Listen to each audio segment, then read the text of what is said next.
Bien-aimés dans le Seigneur, bonsoir. Sois encore bénis, comblés par la grâce de notre Seigneur Jésus-Christ. En ce soir, nous allons poursuivre avec la lecture du livre de Matthieu, au chapitre 19.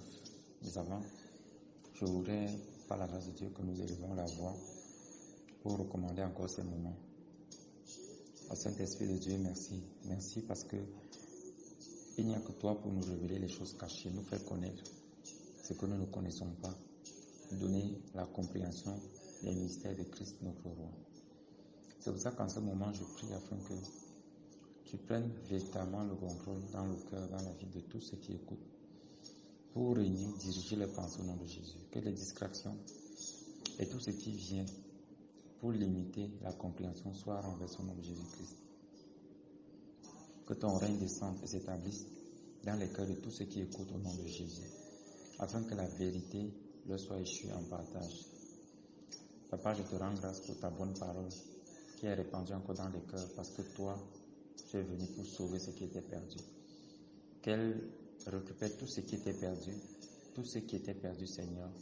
Qu'elle guérisse ceux qui sont malades, qu'elle fasse du bien à ceux qui sont dans la tristesse, qu'elle console ceux qui sont, Seigneur, abandonnés, qu'elle apporte du soutien et de la force à ceux qui sont faibles, et que ta grâce parfaite reluise sur la vie de chacun de ceux-ci. Dans le nom merveilleux, celui que tu portes, Jésus, que nous t'avons prié. Amen. Donc, frère, nous sommes dans Matthieu chapitre 19. Je continue de lire dans la King James version française. Je suis le frère Martin. Que le Seigneur bénisse encore ton entendement. Alors là, il est écrit: Et il arriva que lorsque Jésus eut achevé ses dires, il partit de Galilée et arriva aux côtes de la Judée, au-delà du Jourdain.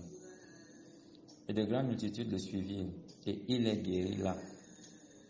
Des pharisiens vinrent aussi vers lui, le tenant et lui disant: Est-il permis à un homme de répudier sa femme pour quelque cause que ce soit? Et il répondit et leur dit: N'avez-vous pas lu que celui qui les a fait au commencement les a fait mâle et femelle? Et il dit: Pour ce motif, l'homme quittera son père et sa mère, et s'attachera à sa femme, et les deux seront une seule chair.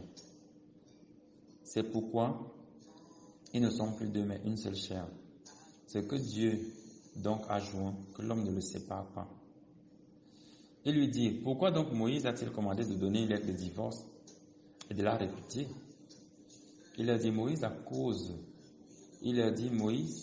à cause de la dureté de vos cœurs, vous a permis de répudier vos femmes. Mais il n'en fut pas ainsi dès le commencement. Je vous dis que quiconque répudiera sa femme, sauf si c'est pour fornication, et en épousera une autre, commet un adultère. Et celui qui épouse celle qui est répudiée commet un adultère. Ses disciples lui disent: Si telle est la condition de l'homme à l'égard de sa femme, il n'est pas bon de se marier. Mais il leur dit: Tous les hommes ne sont pas capables de recevoir ce propos, sauf ceux à qui cela est donné. Car il y a des eunuques qui sont tels dès l'utérus de leur mère. Et il y a quelques eunuques qui ont été faits eunuques par les hommes.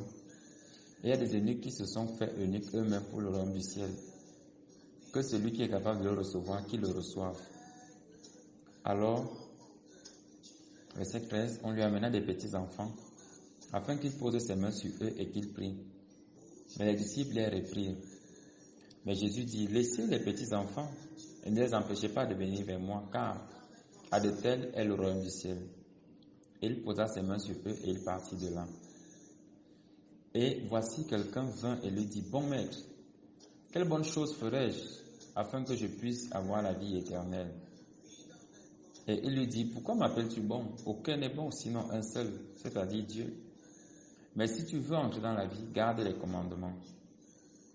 Il lui dit: Lesquels? Jésus dit: Tu ne perpétreras aucun meurtre, tu ne commettras pas d'adultère, tu ne voleras pas, tu ne diras pas de faux témoignages. Honore ton père et ta mère, et tu aimeras ton voisin comme toi-même. Le jeune homme lui dit: J'ai gardé toutes ces choses depuis ma jeunesse. Que me manque-t-il encore? Jésus lui dit: Si tu veux être parfait, va et vends ce que tu as, et donne-le aux pauvres, et tu auras un trésor au ciel. Et viens et suis-moi. Mais quand le jeune homme entendit ce propos, il s'en alla attristé, car il avait de grandes possessions. Alors Jésus dit à ses disciples, en vérité, je vous dis, qu'un homme riche entrera difficilement dans le royaume du ciel.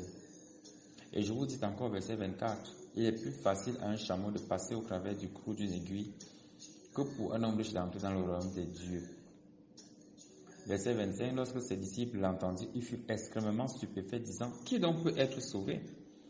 Mais Jésus les regarda et leur dit, à l'homme cela est impossible, mais à Dieu toutes choses sont possibles. Alors Pierre répondit et lui dit, voici nous avons tout quitté et t'avons suivi. Qu'aurons-nous donc? Et Jésus leur dit, en vérité je vous dis, que vous qui m'avez suivi à la régénération, lorsque le Fils de l'homme sera assis sur le trône de sa gloire, vous aussi serez assis sur 12 trônes, jugeant les 12 tribus d'Israël. Et quiconque aura quitté maison ou frère ou sœur ou père ou mère ou femme ou enfant ou terre à cause de mon nom, recevra un centuple et héritera la vie sempiternelle. Verset 30, mais beaucoup qui sont les premiers seront les derniers, et les derniers seront les premiers. Amen. Donc, frères bien-aimés dans le Seigneur, voilà, nous sommes dans Matthieu 19 et Jésus le commence en partant de la Galilée pour aller, n'est-ce pas, en Judée, au-delà du Jourdain. Ici, ça démontre encore l'attitude des enfants de Dieu qui doivent être constamment en mouvement pour trouver des personnes, pour rechercher des personnes qui ont besoin, n'est-ce pas, qui ont besoin de rencontrer Jésus. Et ce besoin, en fait, ça ne veut pas forcément dire parcourir de grandes distances, aller de ville en ville. C'est simplement aussi dans les milieux où le Seigneur nous met. Parfois, on commence à vivre dans l'indifférence en tant qu'enfant de Dieu. On ne s'inquiète même pas des voisins, de savoir si on a partagé la parole un jour avec eux, de savoir si on a un comportement exemplaire au milieu de ces bien-aimés-là. Parce que tout ceci, c'est toujours l'évangile. Et donc, frère, dans le Seigneur, Jésus avait la caractéristique d'aller chercher des cas, de partir et de se dire, bon, j'ai appris qu'il y a un cas difficile ici. Alors, en tant qu'enfant de Dieu, nous devons réellement nous poser la question, est-ce que j'ai fait tout ce que je pouvais faire pour annoncer Jésus à tous ceux à qui je pouvais le leur annoncer? Donc, cette caractéristique où beaucoup de leaders aujourd'hui, beaucoup d'enfants de Dieu, de manière générale, sont statiques, ils sont dans leur zone de confort, ils sont dans leur canapé assis et puis ils disent, j'aime Jésus, mais en un an, en 6 mois, en 24 mois, enfin, autant de temps qu'on peut prendre pour comparer, on se rend compte que ils ne parlent pas de Jésus, ils n'annoncent pas la bonne nouvelle. Et souvent, ils sont emportés dans des discussions, des trucs qui ne servent véritablement à rien, sinon à les distraire. Frère, le Seigneur nous montre encore une chose ici. Quand il avait fini une chose, il commençait une autre. Et c'était toujours pour faire l'œuvre de Dieu. Je pense que véritablement, un enfant de Dieu qui veut s'identifier à Jésus-Christ doit pouvoir se rapprocher autant que possible du comportement du Maître. Qu'est-ce que nous faisons de nos temps libres? Parfois, on prend du temps pour regarder des vidéos qu'on reçoit sur WhatsApp, sur Facebook et tout ce que vous pouvez vous imaginer. Il y a des personnes qui ont autant de comptes qu'il y a autant d'applications pour les réseaux sociaux, Instagram, Facebook, WhatsApp, Messenger, et j'en passe vraiment.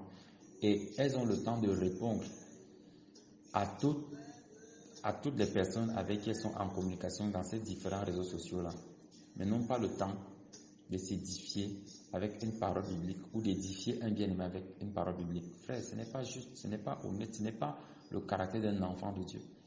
Un enfant de Dieu doit pouvoir au minimum se dire qu'il s'édifie lui-même et sinon édifier également les autres. Dans la journée, quel est le temps que tu prends pour pouvoir édifier ceux qui ont besoin de Jésus? Combien de vidéos perverses, combien de vidéos qui n'ont pas de sens, qui t'amènent à rigoler, à rire et véritablement à passer juste du moment dans la rigolade. Tu peux regarder, mais pour avoir un peu de temps, pour dire, je vais lire la parole de Dieu, je vais exhorter un frère, je vais essayer d'échanger avec un bien-aimé, je n'ai pas compris telle chose sur la parole, j'aimerais la comprendre. En fait, cette façon de vivre témoigne juste du fait que notre trésor n'est pas en haut. On va le lire en bas, dans les versets plus bas. Ça témoigne juste du fait que le trésor n'est pas en haut, le trésor il est terrestre, le trésor ce sont des choses de la terre. Et Jésus ici, dans son caractère, il nous amène à comprendre que, en tant qu'enfant de Dieu, nous devons véritablement toujours rechercher à faire la volonté de Dieu. Et la volonté de Dieu, c'est dans Luc, le chapitre 4, verset 18. Est-ce que le Seigneur est sur moi parce qu'il m'a oint pour apporter une bonne nouvelle aux pauvres frères? Apporte la bonne nouvelle aux pauvres. Dis-leur que Jésus les aime. Ces hommes qui sont dans le péché, qui n'ont parfois aucune forme d'espérance, ils sont captifs, mais il n'y a personne pour leur dire que Jésus les aime. Pas l'amour démoniaque qui est prêché dans le mensonge, mais l'amour de Jésus qui dit, je peux te pardonner de tes péchés si tu te repens. Je peux te changer par mon esprit. Viens à moi aujourd'hui. Je pense qu'on peut avoir moins une minute dans la journée pour pouvoir le faire. Et il dit, les grandes multitudes le suivaient et il les guérit là. Ce que j'aime bien sur le ministère de notre Maître Jésus, c'est que il ne reportait pas les guérisons. Pourquoi est-ce qu'il ne reportait pas les guérisons? Parce qu'il était constamment dans la prière, dans la méditation, il était constamment dans la marche par l'Esprit. Frère, lorsque nous marchons par l'Esprit, les choses qui arrivent dans la journée, en fait, on a déjà reçu la victoire quand on était dans le secret avec le Seigneur. Et c'est souvent curieux de voir même quand les enfants de Dieu veulent prier, ils se mettent ensemble et ils disent, d'accord, ok, on va invoquer la présence du Saint-Esprit. Frère, ce n'est même pas biblique ça. On n'invoque pas la présence du Saint-Esprit parce que le Saint-Esprit est descendu et il est supposé vivre en nous. Quand on invoque sa présence, c'est pour dire quoi? C'est pour dire qu'il parte du ciel pour la terre. Ça démontre en fait notre détachement avec l'Esprit de Dieu. Ça démontre en fait qu'on ne vit pas avec l'Esprit de Dieu. Ça démontre en fait qu'on a une vie à part et quand on veut prier, on dit Seigneur, viens et accomplis des miracles. Il ne pourra rien faire parce que Dieu n'est pas ce Dieu-là qu'on invite lorsqu'on a des problèmes, lorsqu'on veut qu'il résolve nos problèmes. Non. Il s'est bâti un temple en nous-mêmes afin d'habiter constamment avec nous. Donc si un frère n'est pas intéressé par la vie de Dieu, n'est pas intéressé au fait qu'il puisse manifester de manière instantanée des guérisons, des miracles, qu'il puisse manifester de manière instantanée l'œuvre de Dieu, une parole de connaissance, alors ça veut dire qu'il n'a pas d'intimité avec le Saint-Esprit. Et c'est donc ça aussi une autre facette de la religion, c'est qu'on amène les gens à dire que bon, voici nos heures de prière, voici nos heures de rencontre, et c'est dans ces heures-là qu'on cherche la connexion, c'est dans ces heures-là où on essaye de dire que ok, Saint-Esprit, remplis-moi. Il ne peut pas te remplir, frère. Il ne va pas te remplir. Et si tu es sincère, honnête, tu vas reconnaître que ce que je dis ici est la vérité. Parce que lorsque tu es dans cet état et que tu viens dans la paix, il ne se passe rien dans ta vie. Il ne peut rien se passer. Pourquoi? Parce que tu es venu comme quelqu'un qui, en fait, il s'est aussi perdu comme ça. Lorsque les grandes multitudes le suivirent, il est guéri. Là, le là a une signification très importante. C'est que l'intimité avec Christ nous permet de développer l'anticipation. Le Seigneur nous prépare dans le secret. Il nous révèle même parfois, selon sa volonté, des choses qu'il va accomplir au cours de la journée. Et lorsque ces choses arrivent, en fait, celui qui les accomplit n'est plus surpris parce qu'en fait, le Seigneur le lui avait déjà révélé. Il le lui avait déjà révélé. Donc, frère, changeons notre attitude. Ne renvoyons pas des personnes qui ont besoin de salut aujourd'hui. Ne les renvoyons pas. Que non, on peut s'entretenir demain, on peut s'entretenir après-demain. Bon, on va prier pour toi tel jour. Parce que tout simplement, quoi? Parce que tout simplement, il manque la communion. Non, frère, ça doit changer. Donc, voici les pharisiens qui viennent et le tentent. Pour lui dire, est-il permis à un homme de répudier sa femme pour une cause, pour une quelconque cause? Et j'ai toujours attiré l'attention sur les réponses de Jésus-Christ, notre roi, parce que Jésus n'a jamais répondu de manière directe aux questions de tous ceux qui venaient pour le tenter. Et nous devons comprendre que également, en tant qu'enfants de Dieu, nous ne devons pas entrer dans le jeu du diable. Parce que le diable veut orienter la discussion dans un sens où il veut véritablement démontrer qu'il a raison. Et ce n'est qu'avec une parole de connaissance qu'on peut lui répondre. Et voilà Jésus qui dit, mais qu'est-ce que vous dites comme ça? Vous n'avez pas vu qu'au commencement, il n'en était pas ainsi, que Dieu a créé l'homme et la femme. Et pour ceux qui disent que la polygamie est permise, tout simplement, je suis navré pour vous. Que le Seigneur vous pardonne votre capacité charnelle et qu'il vous fasse grâce par le Saint-Esprit pour vous révéler ce qui est. Vous allez remarquer, comme on va le décrire ici, qu'il y a des choses que le Seigneur n'a pas explicitement reprochées dans l'Ancienne Alliance, mais qui n'en ont plus explicitement commandé. Dans ce genre de choses, ce que tu dois comprendre, bien aimé, dans le Seigneur, c'est que, notamment dans l'Ancienne Alliance, c'est que les hommes, le Seigneur est en train d'amener son projet à exécution. Donc, ce que les hommes pouvaient faire en dehors de ce projet-là, le Seigneur n'était pas rigoureux avec eux parce qu'ils n'étaient pas délivrés de la nature du péché. Il y avait quelques-uns qui pouvaient marcher comme le Seigneur voulait, mais ils n'avaient pas reçu la capacité, la résurrection, ce que Moïse a désiré voir. Ils n'avaient pas reçu la capacité d'être délivrés de la nature du péché. Aussi, il y a des choses que le Seigneur ne leur imputait pas. Pas parce qu'ils étaient injustes, mais parce que le Seigneur voyait qu'ils étaient en effet incapables. Et du coup, c'est ce que le Seigneur leur demandait. C'est ce sur quoi il mettait l'accent. Donc, quand on va lire toute la loi de Moïse, il n'y a aucune loi qui dit qu'un homme doit prendre plusieurs femmes. Le Seigneur dit que s'il t'arrive de prendre une autre femme, ça veut dire que ce n'est pas lui qui a demandé que tu prennes. Mais si dans ta volonté charnelle, tu décides de prendre une, voici ce que tu vas faire. Donc, il donnait plutôt des règles, comment le gérer. Et encore que ceux qui veulent même appuyer cette doctrine ne le respectent même pas souvent. Bref, ce n'est pas le sujet, ce n'est pas le débat. On peut avoir tout un autre enseignement dessus. Mais c'est pour faire comprendre aux bien-aimés que ici, le Seigneur met l'accent sur le fait que Dieu a créé un homme et une femme.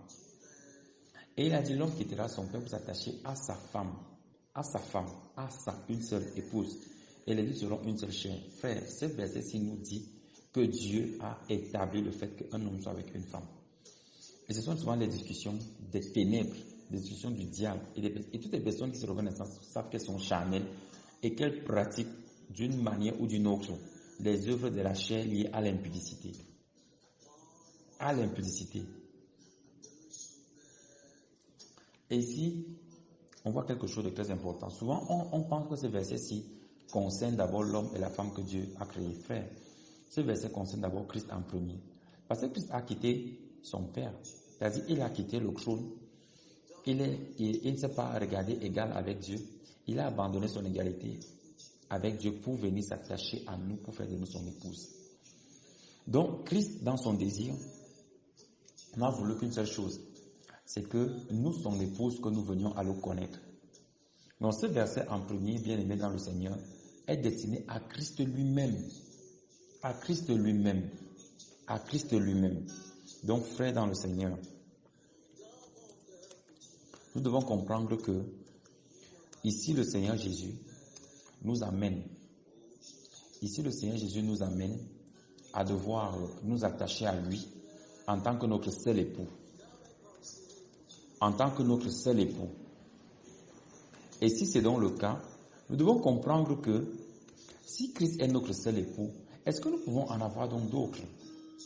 Je dis, réfléchissons simplement dans cet axe-là. Si c'est Christ qui est notre époux, comment est-il donc possible que Christ puisse avoir plusieurs épouses? Christ n'est pas polygame. Christ parle de l'épouse en tant qu'une seule. Et suivez ce qu'il dit dans le 1 Corinthiens 6, verset 17. Celui qui s'unit au Seigneur est un seul esprit avec lui. Frère, ce qui a été matérialisé sur le plan de la chair avec Adam et Ève, c'est également ça que le Seigneur Jésus-Christ que l'apôtre le révèle ici, dans 1 Corinthiens 6, 17, qu'en s'unissant au Seigneur devient un seul esprit avec lui. On n'a pas dit plusieurs esprits. Donc autant de personnes qu'on s'unit, on est tous l'épouse du Christ du moment qu'on garde ses commandements et qu'on marche selon qu'il veut. Donc il n'est pas possible que dans cela qu'il y ait pluralité d'épouses. Voilà pourquoi il ne nous appelle pas les épouses, mais l'épouse. Et donc il dit donc que pour cela, il n'est donc pas possible que l'homme sépare ce que Dieu a joint. C'est vrai que ce verset est souvent beaucoup utilisé dans les cérémonies de mariage, mais en fait ici ça revient à dire que les hommes qui s'interposent contre l'évangile, en fait ils s'interposent contre Dieu. Parce que Christ est venu pour s'unir à nous, afin que nous soyons séparés du péché et que nous devenions son épouse, parés de bonnes œuvres, de grâce rachetées par son offrande, l'offrande de son corps, lavée par son sang, justifié une fois pour toujours, Hébreux 10, 14. Maintenant, il dit donc que ce que Dieu a donc joint, donc c'est-à-dire que l'œuvre qui a été pensée par le Père, donc par Christ Esprit, que cette œuvre-là ne soit pas, que l'homme ne vienne donc pas séparer cela. Donc les hommes qui s'interposent entre Christ, dans la relation d'intimité entre Christ et une autre personne, sont en train de jouer ce rôle de séparation. Et souvent, on pense que c'est simplement sur le plan que les hommes qui vont venir pour gâter ce mariage, Dieu a dit que ce que Dieu a joint, que l'homme ne le sépare pas. Non, frère, ça d'abord crée à tous ceux qui sont contre l'évangile. Et tous ceux qui sont contre l'évangile, en fait, ils s'opposent à Dieu. Ils luttent contre le Seigneur. Et ils ne pourront jamais gagner. Et des exemples pratiques, ce sont souvent ce sont souvent des époux qui, lorsque son épouse commence à avoir beaucoup d'intimité avec le Seigneur, il devient jaloux. On dit, ah vraiment, tu ne me gères plus. Chaque fois que tu rentres, tu pries seulement. C'est même quoi cette histoire? Frère, si tu as eu ce genre de pensée, il faut te repentir. C'est même scandaleux même. Au lieu même d'accompagner ton épouse dans le fait qu'elle ait une intimité avec le Seigneur, de dire que, ah Seigneur Jésus, merci, parce que j'ai une femme qui te craint. Tu commences à te plaindre. Tu te plains de quoi, frère? Tu te plains de quoi? Tu veux séparer ce que Dieu a joint. Christ est venu pour que nous nous unissions à lui. Et je voudrais qu'on lise un verset ensemble, n'est-ce pas? Nous sommes dans le livre d'Exode. Suivez Exode chapitre 34, verset 14. Il dit, tu ne te poseras pas devant un autre Dieu, car l'Éternel porte le nom de jaloux. Il est un Dieu jaloux. Donc, Jésus-Christ est un Dieu jaloux. Il est jaloux. Il veut nous posséder, ce qui est normal. Il n'y a aucun homme qui ne veut posséder son épouse. Donc, frère, si tu veux éviter les problèmes dans ton ménage, attache-toi à la tête qui est Christ, afin que l'Esprit du Seigneur qui va animer ton épouse t'anime aussi. Et je peux le dire pareillement de manière inverse pour les sœurs, qui souvent, lorsque le bien-aimé commence à s'attacher à Christ de manière très très forte, trouvent que c'est un problème. Tu me négliges, oh, tu ne me gères pas. Mes sœurs, est-ce que Christ est là pour qu'on soit en train de gérer les choses de la terre? Il y a un temps pour tout. L'attachement, le temps qu'il va prendre à ton bien-aimé, c'est le temps dont il a besoin pour l'édifier. Et cette édification va profiter à vous deux. Donc, frère, ne venons pas séparer ce que Dieu a joint. Ne séparons pas l'intimité entre Christ et une personne. Et il demande donc, mais pourquoi est-ce que Moïse a donc dit de répudier? Pourquoi il a dit qu'on fasse une lettre de divorce? Et Jésus lui a dit, parce que vos cœurs sont durs. Frère, beaucoup des instructions dans la loi de Moïse sont des instructions parce que Dieu tenait compte du fait que ces hommes-ci ont le cœur dur. Est-ce que vous comprenez ce que ça veut dire? Ça démontre encore le caractère malicieux de la loi, qui ne pouvait pas produire vraiment l'amour en nous, mais qui devait plutôt produire, qui donnait plutôt de la force au péché. Parce que lorsque Jésus-Christ vient, Jésus-Christ ne nous donne pas la possibilité, selon la dureté de nos cœurs, d'agir ou de ne pas agir. Parce que Jésus-Christ sait qu'en mourant à la croix et en étant ressuscité par son esprit, il nous délivre de la capacité du péché. Il nous délivre de la capacité du péché. Donc, bien aimé du Seigneur, j'aimerais encore attirer notre attention ici. À cause de la dureté des cœurs, les hommes sont entrés dans la répudiation. Regardez le verset 9. Il dit, quiconque répudiera sa femme, sauf si c'est pour fornication, c'est-à-dire pour cause d'adultère, et qu'elle épousant une autre commet un adultère. Voilà la condition, la seule condition selon laquelle Christ peut rejeter un homme. Curieusement, on a tendance à associer ça seulement, ou du moins au premier plan, à une relation entre un homme et une femme. Frère, ici, Christ est en train de nous parler de lui et de son Église. Et tu peux le vérifier dans Éphésiens chapitre 5. Donc, il dit que si c'est pour cause de fornication, pour cause d'adultère, Christ ne peut pas rejeter un homme. Et c'est quoi l'adultère? La fornication. Qu'est-ce que c'est que cela? Je voudrais qu'on lise ensemble dans le livre de Jérémie. Voici, je vais lire à partir du verset 12. Donc du verset 12 jusqu'au verset 19. Allez donc à l'endroit qui m'était consacré à Silo. Donc nous sommes dans Jérémie chapitre 7, n'est-ce pas, du verset 12 au verset 18. Là il dit, allez donc à l'endroit qui m'était consacré à Silo, là où j'avais fait en premier résider mon nom, et voyez ce que j'en ai fait à cause de la méchanceté de mon peuple d'Israël. Maintenant, puisque vous avez commis tous ces actes, déclare l'Éternel, puisque je vous ai parlé et reparlé inlassablement, et que vous n'avez pas écouté, puisque je vous ai appelé et que vous n'avez pas répondu, je créerai le temple auquel mon nom est associé, auquel vous vous fiez, et l'endroit que je vous ai donné à vous et à vos ancêtres, de la même manière que j'ai créé Silo. Je vous chasserai loin de moi, comme j'ai chassé tous vos frères, toute la descendance d'Éphraïm. Quant à toi, n'intercède pas en faveur de ce peuple. Ne fais monter pour eux ni supplication ni prière. N'insiste pas auprès de moi, car je ne t'écouterai pas. Ne vois-tu pas ce qu'ils font dans les villes de Juda et dans les rues de Jérusalem? Les enfants ramassent du bois, les pères allument le feu, les femmes pétrissent la pâte pour préparer des gâteaux en l'honneur de la reine du ciel et de verser des offrandes liquides en l'honneur d'autres dieux, de sorte qu'ils m'irritent. Est-ce moi qu'ils irritent? N'est-ce pas eux-mêmes pour leur propre honte?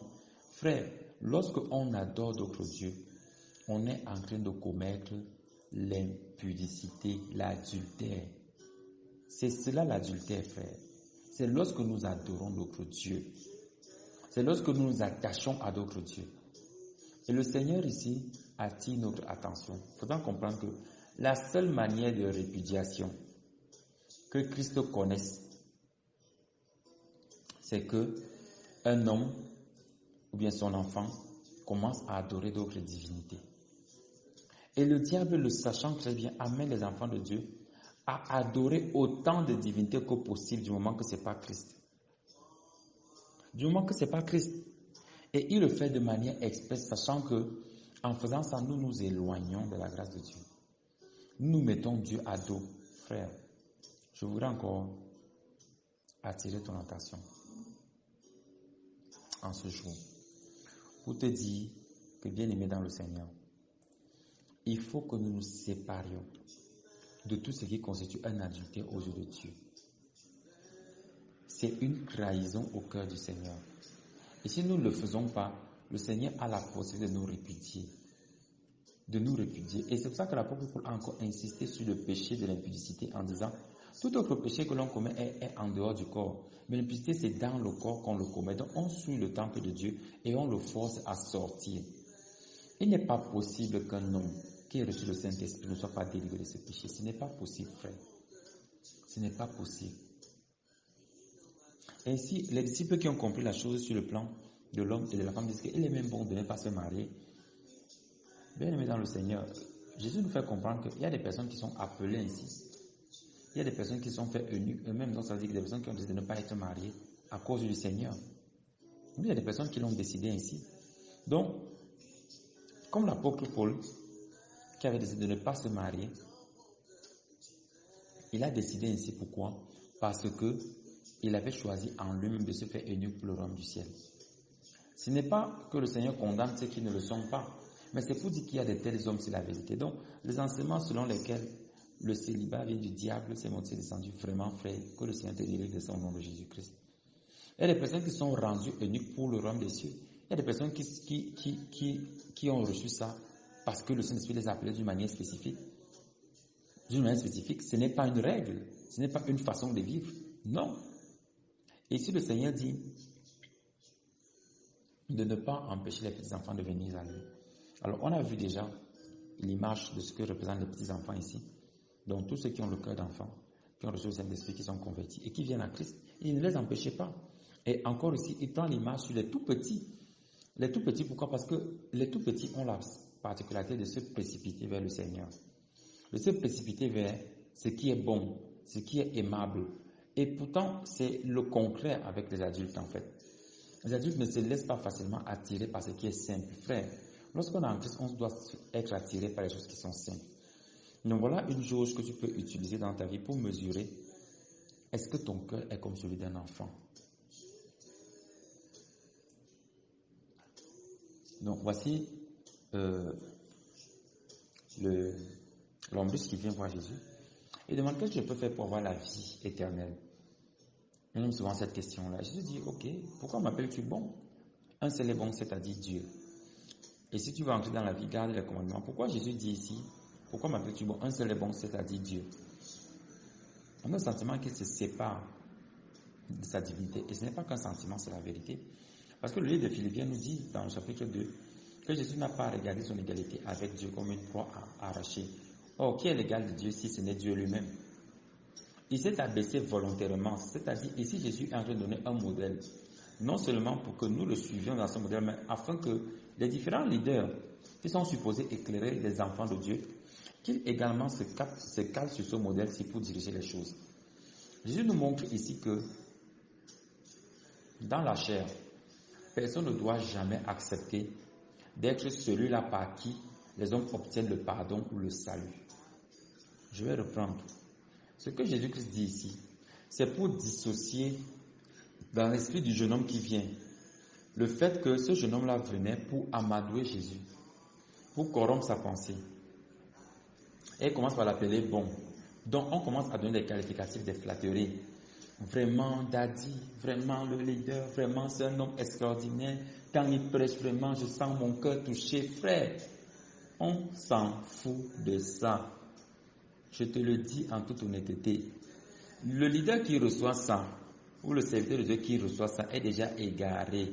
Il est déjà tombé. L'orgueil, il a déjà rempli de levain. Frère, Jésus n'acceptait pas les compliments. Il ne les acceptait pas pour nous donner un modèle.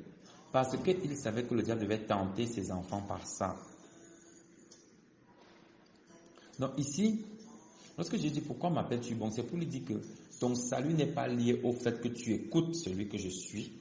Ton salut est lié au fait que tu mettes en pratique ce que Dieu demande. Or, ce que Dieu demande, c'est que tu connaisses celui qui l'a envoyé et que tu le connaisses lui. C'est ça la vie éternelle. Or, la volonté de Dieu, c'est que vous connaissiez celui qu'il a envoyé. Non, celui qui l'a envoyé révèle Dieu par la parole de Dieu. Donc, on peut dire, remets tes regards, pose tes regards sur les commandements de Dieu. Voilà pourquoi il dit, celui qui garde les commandements. Si tu veux entrer dans la vie, garde les commandements. On n'a pas dit de les réciter. On n'a pas dit de les connaître, on a dit de les garder. Et celui qui garde les pratiques en fait, parce qu'on ne garde qu'une chose en la pratiquant. C'est la seule possibilité au niveau des commandements. Donc, des personnes qui écoutent, vraiment le message était puissant aujourd'hui. Vraiment, j'ai été béni, vraiment, c'est mon est descendu. Mais qui ne pratiquent pas les commandements de Dieu, vous n'avez pas la vie. Vous n'avez pas la vie. Tu n'as pas la vie, frère. Si tu te retrouves dans cette situation, tu n'as pas la vie. Prie le Seigneur afin qu'il vienne te délivrer. Tu es en train de voyager pour l'enfer. Et Jésus lui dit, ok, voici, il lui demande lesquels. Parce que souvent, on veut paraître juste devant le Seigneur. Et dit que voilà, bon, est-ce que tu as fait, tu ne commettras pas d'adultère, tu ne tueras pas, tu ne voleras pas, tu ne feras pas de faux témoignages, n'est-ce pas, et tout, et tout. Et le jeune homme dit, j'ai gardé tout ça depuis ma jeunesse. Il dit, j'ai gardé toutes ces choses. Et Jésus dit, ah d'accord. Et dans d'autres versions, on dit, et Jésus l'aima. Oui, frère, c'est déjà important que tu puisses t'appliquer à mettre en pratique toutes les choses de Dieu. Mais voici la condition par laquelle le Seigneur nous reconnaît évidemment comme ses enfants.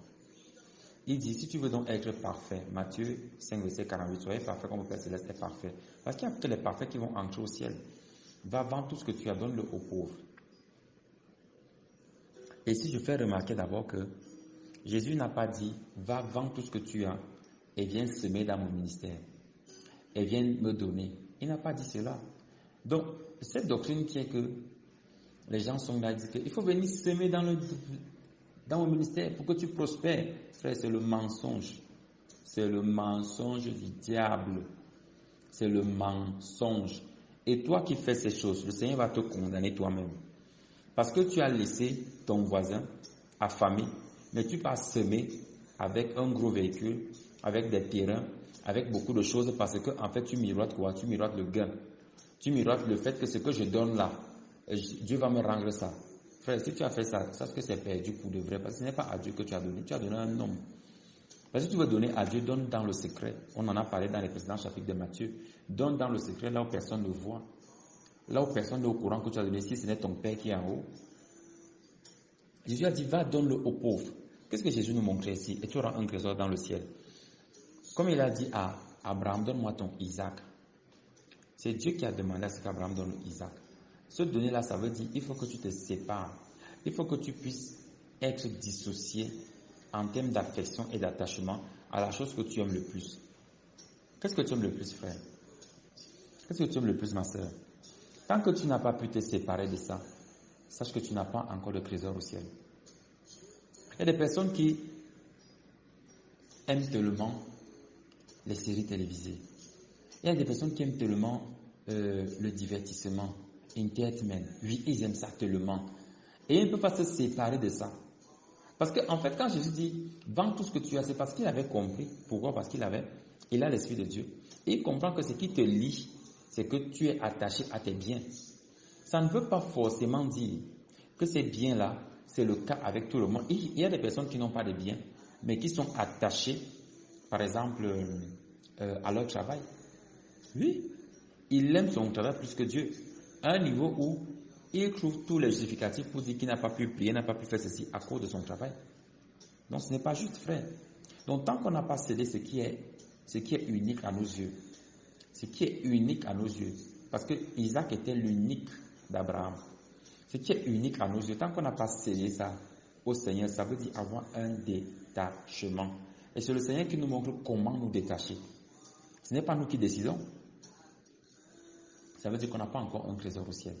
Donc frère, en ce soir, je t'invite à regarder dans ta vie, qu'est-ce que tu as d'unique? Comment le Seigneur te demande de t'en détacher? Si c'est ton téléphone, si c'est WhatsApp, frère, ferme WhatsApp. Écris lorsqu'il s'agit de prêcher la bonne nouvelle. Le reste du temps, tu fermes. C'est une forme de détachement. Si c'est ça qui t'est unique, si tu ne peux pas te sevrer de ton téléphone pendant un jour, si tu ne peux pas rester sans utiliser ton téléphone pendant un jour, frère, c'est que tu as un sérieux problème. Il aime les jeunes du téléphone. Oui. Et donc, Jésus dit, un homme riche entre difficilement dans le royaume du ciel. Donc, les hommes qui ont les possessions, des choses uniques dans leur vie là, qu'ils aiment plus que Dieu, ils entreront difficilement dans le royaume du ciel. À un tel point où ce n'est que le chameau qui...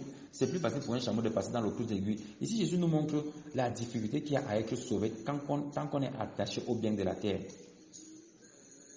Il y a des personnes qui ont pour une chose unique leur mariage.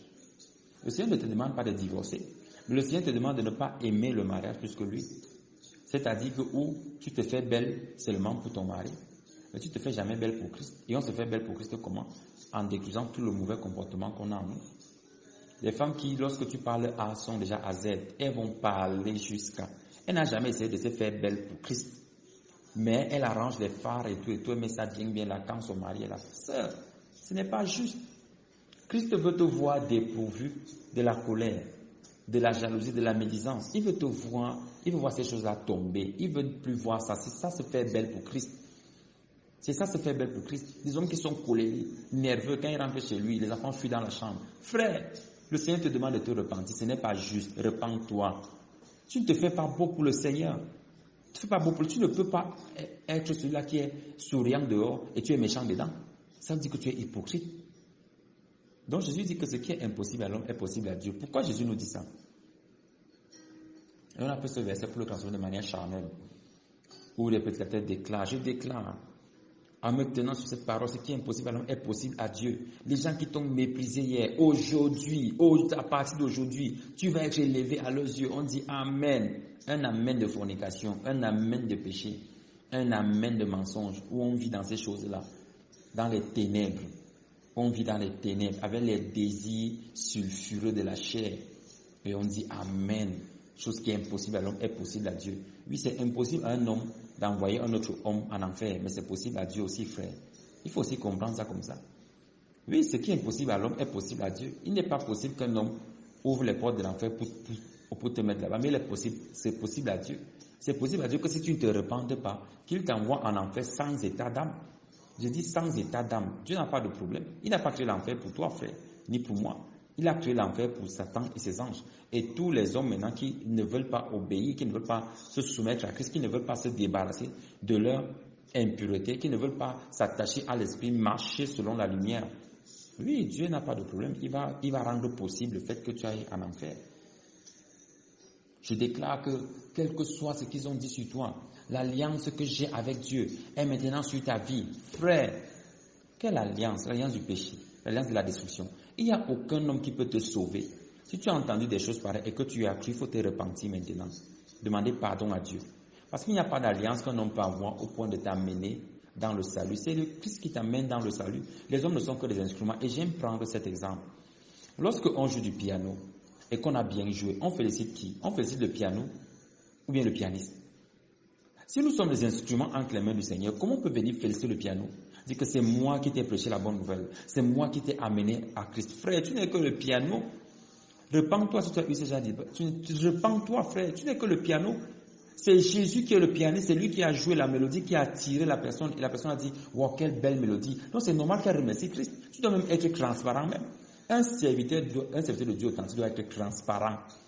On ne doit pas le voir.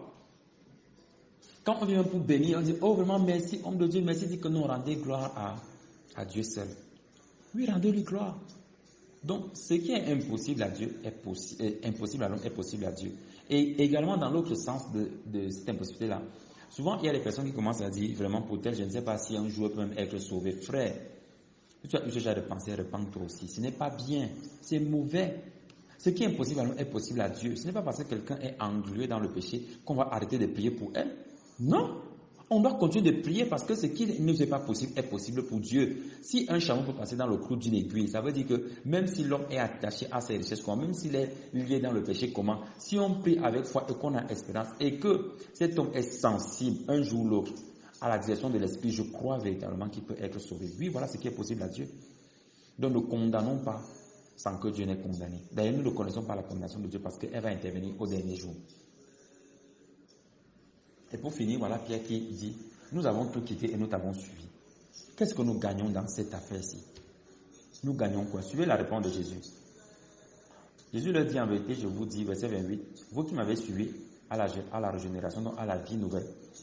Lorsque le Fils de l'homme sera assis sur son trône de gloire, vous serez aussi assis sur 12 autres trônes jugeant les 12 tribus d'Israël. Voilà en fait la récompense des apôtres. Cette récompense concernait exclusivement les apôtres.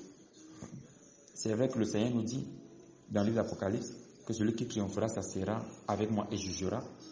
Mais on ne parle pas des 12 trônes ici. Donc c'est pour ça que je précise bien que les 12 trônes dont on a parlé étaient la récompense précise des apôtres. Alors, quelle est la récompense des enfants de Dieu de manière générale? Quiconque aura quitté, a dit pour hériter avec Dieu, il faut d'abord quitter.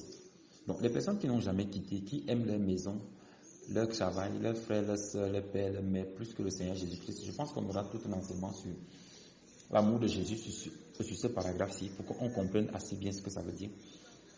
À cause de mon nom, on a parlé du nom de Jésus-Christ dernièrement.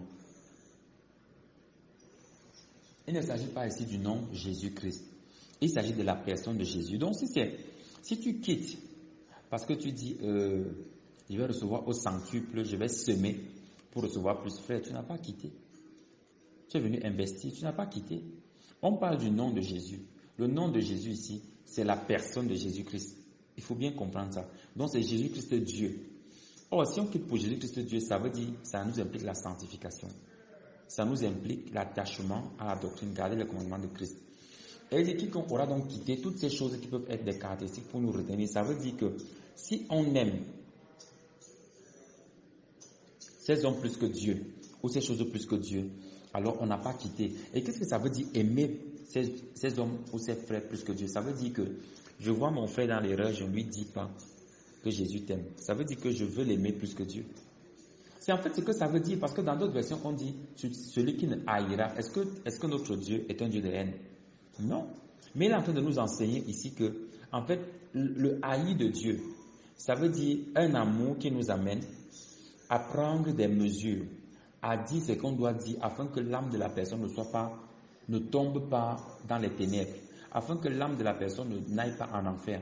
Donc, si tu commets l'adultère avec un homme, une femme, et qu'aujourd'hui tu te rends compte que Christ est entré dans ta vie, à cause de l'amour que tu as pour cette personne, tu dois pouvoir lui dire que, femme, on ne peut plus continuer dans l'affaire qu'on faisait là.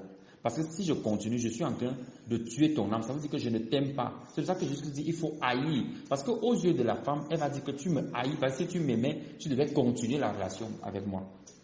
Mais en fait, aux yeux de Dieu, en fait, tu l'as aimé. Parce que tu lui as dit la vérité en lui disant qu'on ne peut pas continuer dans ça. Et c'est pareil avec maison, frère, sœur, père. Tu peux multiplier les exemples selon que le Saint-Esprit t'éclaire. Mais c'est pour comprendre que voilà ce que Jésus voulait dire par quitter. Et ce n'est qu'à cette condition qu'on recevra quoi? Un centuple. Un centuple. Et nous hériterons de la vie éternelle. Frère, j'aime bien cette phrase dans la King James. On dit un centuple. On n'a pas précisé dans ce siècle-ci. Parce que c'est sur ça qu'on insiste souvent quand on veut prêcher l'évangile de prospérité. Qui recevra un centuple dans ce siècle.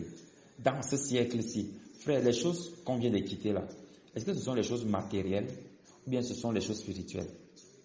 Parce qu'en fait, quand je dis que je quitte mon frère, c'est que je lui dis la vérité. Je dis que frère, on ne peut pas continuer dans la haine. Je ne peux pas encourager la haine.